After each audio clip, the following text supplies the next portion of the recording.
See our numbers continue to climb here as the finals are registering in here. We're in the mid 200s now, 230 plus. But a couple items today that we'll be talking about. But before we do get into our agenda, and I'll have Laura will throw up the agenda here real quick. I just want to mention that in light of what we have seen and observed and felt over the last week, just wanted you to know that as a league staff, we're really hurting. And I think as we had a staff meeting yesterday, I think it's safe to say that when one school or one school community is hurting, every one of us has some hurt and is hurting. And so recognizing the things that have taken place last week and continue through this week, just to let you know that we're here again for you and that it has impacted us incredibly. And that will be part of what we talk about today. That'll be the second 2/3 probably of today's call.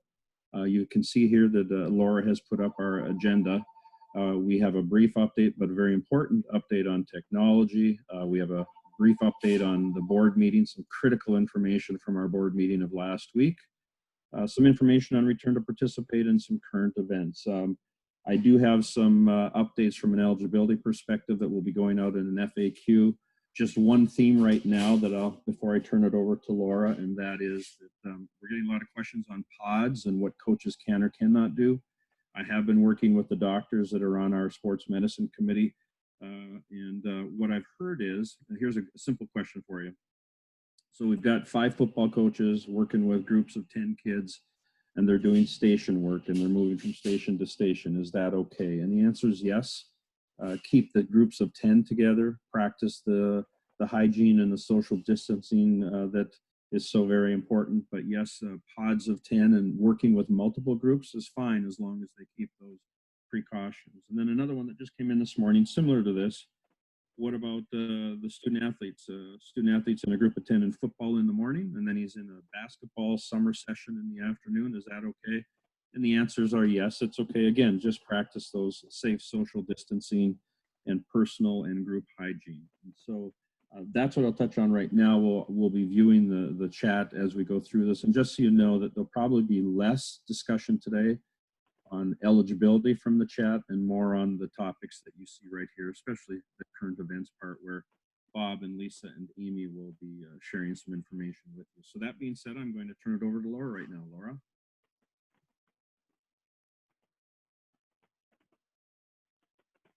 Good morning, everybody. Just a quick reminder and update that you're starting to see a weekly tech task for ADs to complete as we move toward phase 1 of the website.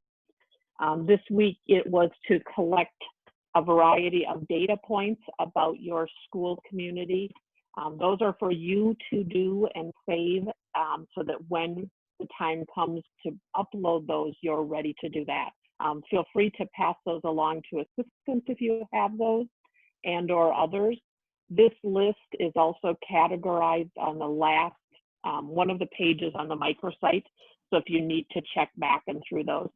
Next week, planning to show and share with you the AD dashboard or admin page and do some preview work with that. So just a real quick update this week, but please make sure that you're watching those tasks and working through those as they come along. Craig, I'll turn it back to you.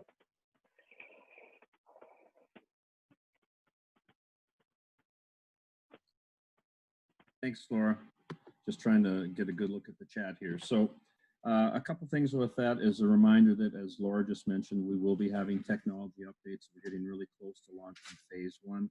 In preparation for Eric in the board meeting, I do see a couple of quick questions. Baseball and softball is still June 15th. There's no change in any of our sports with an earlier date. And remember that we really are a week away from the new summer coaching waiver period starting on the 15th. And when you look at the number of days with the extensions, this year's summer waiver period is only 3 days shorter than the previous years. So it's pretty much the same size. I see some other specifics on sports that I'll get to you in a little bit, but right now I'll turn it over to Eric. Eric? Thanks so much, Craig, and appreciate that. Appreciate all the questions that are coming in through the chat. I know that what's in front of everybody right now are the details around the programming that's going to go on in your schools or has already started within your schools. Many thanks to our board members. Most of them actually are part of the LEAD network and are on today's call. And so they have been very connected to what you are talking about and the questions that you're asking. And that's been very effective for our board, quite honestly. There's a connection there and an understanding of where our ADs and our schools are across the state, probably to a greater extent than there ever has been. So many thanks to our board for all that they've done. We all recognize that everything that's going on right now remains fluid and continues to change on a weekly, if not daily basis. Therefore, we have continued to look forward in ways that we can be prepared to make decisions as we go forward. You've all seen that at times staff here at the league have had to step in and make decisions and then have those approved by the board afterwards because of the timeliness of that. Please know that that never happens without contact with at least the executive committee to have them be on board. But with that in mind, executive committee has scheduled an additional meeting here in a couple of weeks just to continue to monitor the start back of activities as well as processes within the league. And then maybe more importantly, our full board scheduled an additional July meeting, which in my experience has never happened. And so on July 14th, there will be a full regular board meeting. And again, we're trying to do that to stay away from the phrasing of emergency. It's not an emergency, it's just management and making sure that we're staying on top of all of the things that go on. In addition to that, we will have our typical August 4th meeting. That's the first week in August, and that's following a workshop, which will also happen. It will look different than it has in the past, and we'll be putting those details together. The board also looked forward and said the caucus format, which is required by our Constitution in Representative Assembly, is a critical aspect of what we do. And we know that we could have Zoom meetings and we could do breakout rooms for those kinds of things, but looking at what's on the agenda for the Rep Assembly, we believe that we can move that back. And so the board made the decision to move it to mid-November. I believe it is November 17th when the Representative Assembly is going to come together for the purpose of taking a look at the agenda items. And those things, again, have to do with girls gymnastics, girls badminton, looking at boys volleyball. And then the board also approved 2 language items, the 403 bylaw on cooperative sponsorship. The work from the ad hoc committee was reviewed and approved to move forward to Rep Assembly for their consideration. In addition, some modernization of language of bylaw 110, which is the consecutive semesters of competition or participation within the league. And again, that's a language update, and that would come before the Rep Assembly. The good news is that because our most accurate and the handbook that is used is the online version, those decisions that are made by the Rep Assembly in November can be immediately put into play if that is the case. And all of the items in terms of the basketball or the badminton and the gymnastics could still happen within the winter. And boys volleyball is not intended to start for a full year from now. And so that still could happen if that were to be passed. And then the bylaw pieces could take place. So important for you to know that the board is continuing to be proactive and work things forward. So as we look back at the agenda, one of the things that I see there is the piece around, so what phase are we in? That's a question that folks will ask us. Minnesota is not using phases. We know that the National Federation in their guidelines has phases that they've put in place.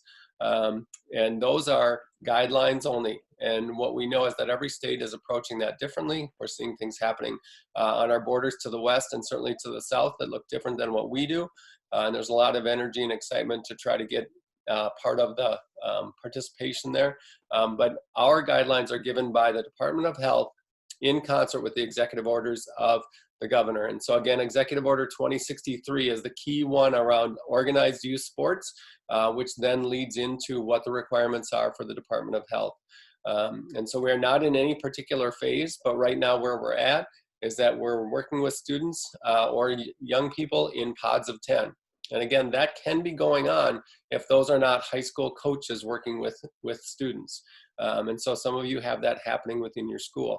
Our summer waiver period, which was ratified by the board at their most recent meeting, does begin on June 15th and continues through August 7th, as Craig explained, and the no contact period exists July 3rd, 4th, and 5th. And so asking us for a decision on phases is not the way that works, but you would need to put in a plan in place.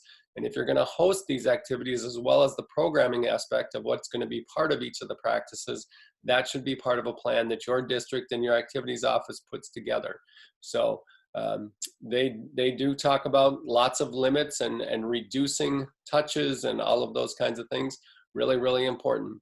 Just by comparison, we now take temperatures of everyone who comes into the high school league office, just as a precautionary piece to make sure that we're trying to do our best to support healthy behavior and keep all participants as healthy as possible. And so as we look at things and go forward, obviously we'll continue to be with you through the summer and on into the fall.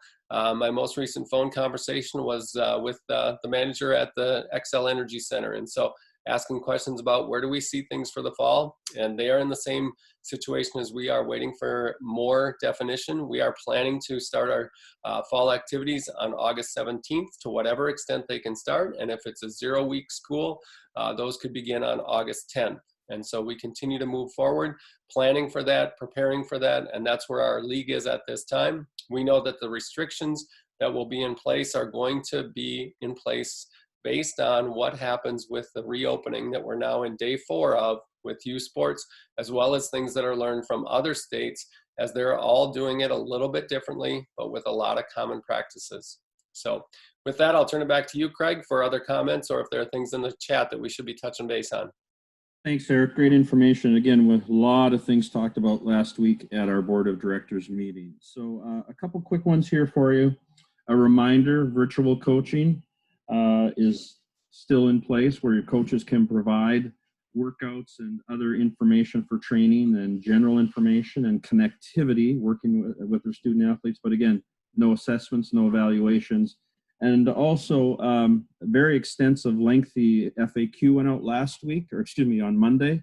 So a lot of what can take place now and once we get to the 15th is in that. One other thing I wanted to mention to you, and we spent a lot of time as a league staff yesterday. I just want you to know that every day, just like we did this late winter and early spring, every day we are preparing for fall starting on August 17th. That's our hopeful and optimistic goal. And I just want you to know that we are doing everything we can in preparation for that. Finally, before I turn it over to Bob, I am seeing in the chat a number of questions about, can we play catch? There are some soccer recommendations for MDH, but I want you to know I'm waiting to hear back from our doctors on sports medicine committee, and I should have an update on some of the things like playing catch and more information on those pods of 10. So hopefully I'll get some more information today from our docs at the very latest tomorrow, and we'll get that out to you. So that being said, yes. One quick moment. I see some things in the chat regarding the co-op bylaw Perfect. language, and just to clarify a little bit there's a couple key aspects within the co-op. So the first question is, what's going to happen with the enrollment count of the co-ops, and what's in the language regarding that? In the language that will go before the Rep Assembly, there is no change to the way in which enrollment is calculated. The cooperative ad hoc committee took a look at that and said, with between 1,300 and 1,500 co-ops in the Minnesota State High School League, we might have questions or concerns around 8 to 10 to 12 of them, but the vast majority are doing things the right way and are providing the experience that wouldn't otherwise be there. So that's not a change. What's really kind of fleshed out is, if there is a concern or a desire to have an appeal, that information and a process being put in place for an appeal of a co-op is significant. A couple other things that are there, the board passed some policy language that puts a purpose statement front and center when it comes to cooperative sponsorship and why they exist and what their purpose is, as well as identifying that when we get to competitive section placement, the geographic location of a co-op is going to be based on the largest school, and that just clearly defines how you would be placed if you are in a co-op based on a competitive section. So those are the key aspects of that. And again, many thanks to our ad hoc committee. And I didn't want to come back to that in the middle of our next topic. So just thanks for that, Craig. Appreciate it. Not a problem. Well, we're going to go now next, folks. We had to get some of the housekeeping items out of the way, but there's no way to word this without the fact that, as I said at the start of the call, when one of us hurts and one of our school communities hurts, we're all hurting, and we are in historic times. And me, like so many of you, of the senior in the house, watching all of this unfold, we've talked about how this historic time is going to change us forever. And so with that, I'm going to turn it over to Bob and Jody and Lisa. They've got some great information for you. And we know we may run a little bit longer than quarter after the hour. you're free to leave, but we have some real critical information that we want to share with you. So Bob, I'll turn it over to you, and Lisa and Jody. Thank you very much, Craig, and thank you again to our liaisons. Our liaisons have been invaluable on hearing what takes place from around our state. They and their contact information have been placed on the microsite, and so we appreciate that. The second half of our conversation on Tuesday really occurred around what Craig referred to as a moment in history, and the epicenter of that is here in Minnesota, and primarily in Minneapolis. And what I heard from our liaisons was moving. We heard about the AD that is checking on their student athletes whose house is close to where buildings are burning, and quiet protesting and also rioting is taking place. We heard about the AD who grew up in a part of St. Paul where much of this is occurring in terms of the civil unrest. All of this around the unjust loss of life of George Floyd. And we also heard from multiple ADs talking about how uncomfortable they are, yet moved to begin the dialogue within their communities around this topic. We heard that the Minnesota State High School League is a vital resource to begin these conversations and to help assist with the dialogue that needs to take place in our communities from around the state. Within the State High School League, we've engaged in very good yet difficult conversations ourselves. As we continue to do so, know that we are here for you, to serve you, and to continue that dialogue. That being said, I'm going to turn it over to Lisa Lissamore right now as well. Lisa? Thanks, Bob, and good morning, everyone. I think we all can agree that this has been the strangest school year that any of us have experienced in our lifetime. 3 months ago, the coronavirus set the world on a path of social distancing and distance learning. And now that path includes millions of people protesting as they did in the 60s to change how we treat each other.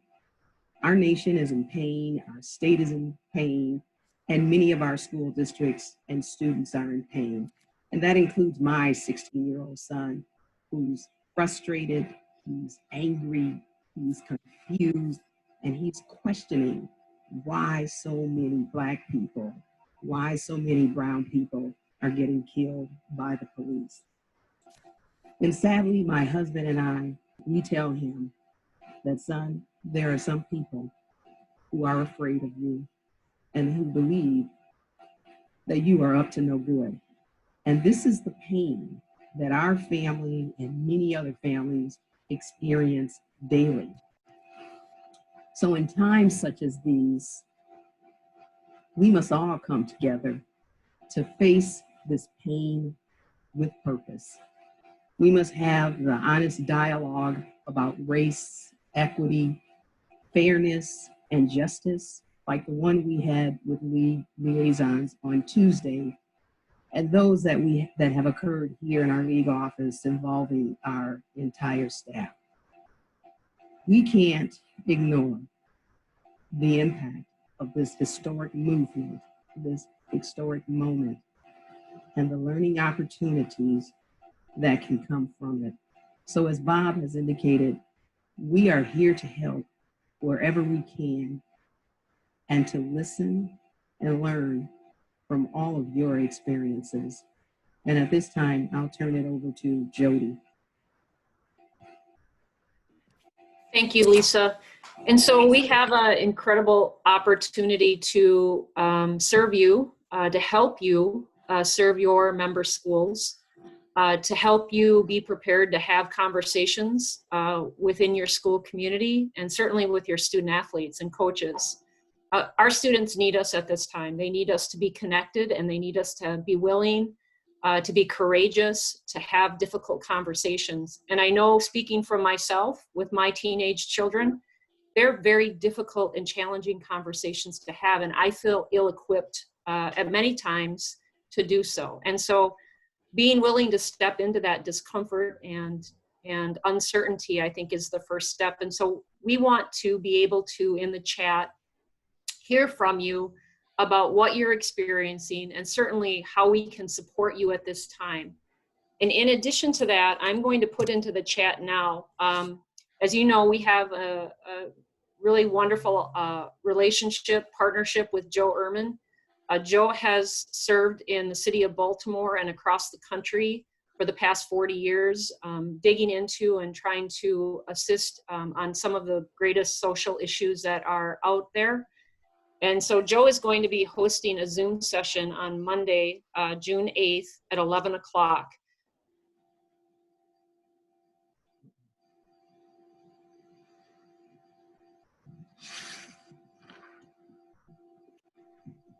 Jody, you went on mute. Thank you.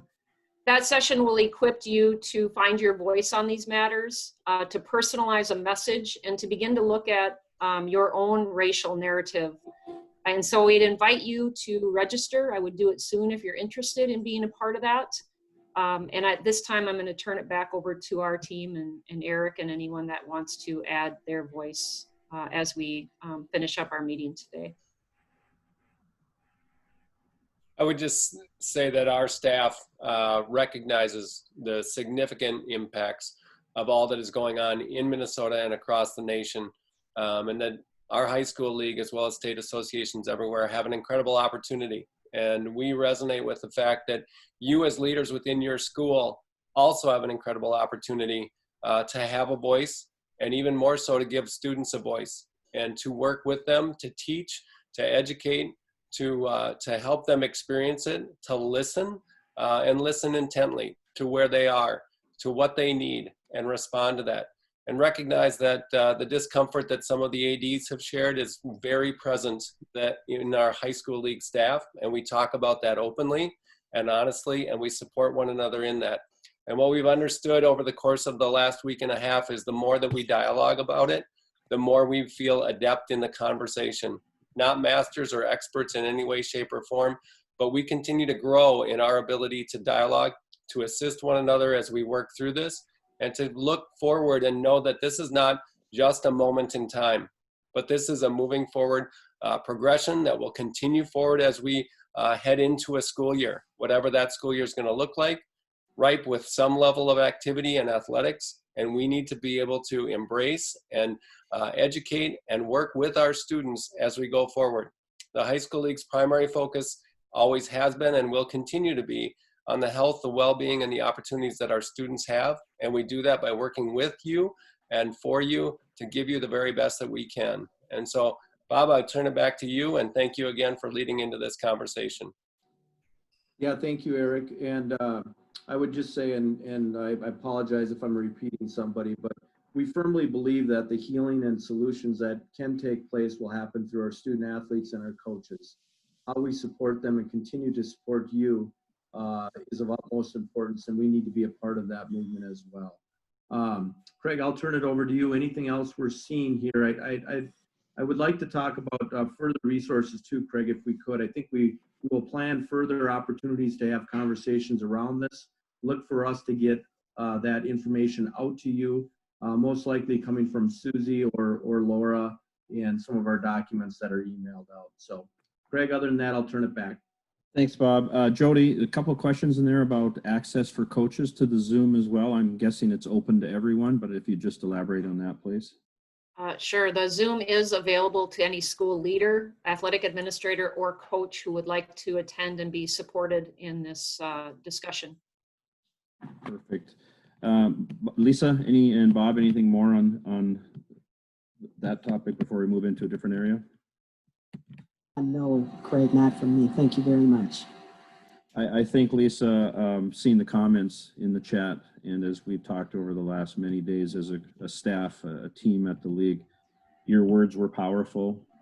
Your plead to us to look at this in the right way. And for everybody on the call, yesterday we had a very long preparation call for today, and we prepare a couple of times before every lead meeting. And here's some of the themes that we heard yesterday. And this is coming from our team that's here with you today. Themes like, when one of us hurts, we all hurt, and we need to be here to support everyone.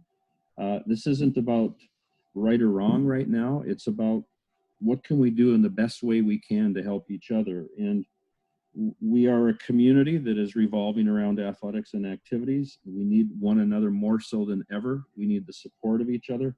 And we really get that it impacts you differently in your school community.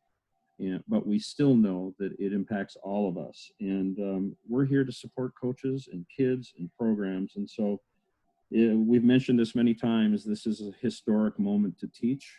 And I hope truly that this historic moment to teach is filled with nothing but positivity and dignity and introspection and just an overall recognition that we need change and it needs to be powerful. And that the history books will show in 20 years. I saw a cartoon yesterday where there was a history book of the last 20 years, and it was a very thin book, and then not necessarily a cartoon, but an image, and then an image of what 20 years down the road, the history of 2020 will look like. We have a lot that Lisa addressed, from our canceling of programming to what we've just seen. So again, league staff are here. Your board also is here for you. And just wanted you to know that we've been in this together with you. We love the fact that you're with us here in the LEAD network. Again, we're plus 300 today, so we're going to keep this connection going. Bob, some last things to add? Yeah, I think there's a number of good things in the chat that we will address in another Q&A. Craig did a wonderful job with Susie in getting those questions and answers out. Just know that the liaisons are going to switch gears a little bit next week as questions come up about what do we do starting June 15th, and then more and more questions coming up around the fall. Again, you will know anything that we know as soon as possible regarding fall sports. Know that we are planning on beginning on August 17th, and 0 week was a question. We plan on that beginning on August 10th. But there's a lot of information yet to come, and we will share that with you as it comes in. Thanks, Craig. Thanks. And the other thing too, gang, is that next week we will be looking at some strategies to assist you in this area, but we wanted to bring this topic to your attention and let you know that we really recognize where we're at. So just a final couple things here before we end the call today, but we will have a Q&A FAQ coming out again. We seem to really get stuck on softball and baseball and what they can and cannot do. And so I want to get away from softball and baseball and just say, this is for all sports and all coaches. And we're seeing a lot of questions on, can softball and baseball start now? The answer is no. What can our kids do? Can they play out of state? Well, I had answered that in our FAQ that went out Monday, but here are some final recommendations. So our coaches can't start till the 15th, and that runs through August 7th, exclusive of the 3-day window of no contact.